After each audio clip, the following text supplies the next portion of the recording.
தம்பிகளை நானும் கண்டேனே.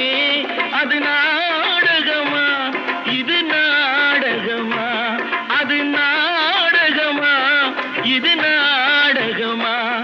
இங்கு நான் காணும் வேஷங்கள் கொஞ்சம் அல்லவே. நான் இது போன்ற வேஷத்தில் வந்ததில்லையே.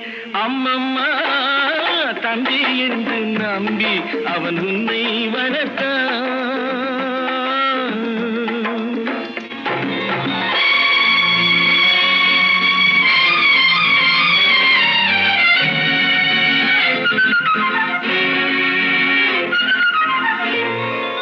தங்கை எனும் இளைய கன்று தாய் வீடு வந்ததென்று என்னுடைய நாடகத்தில்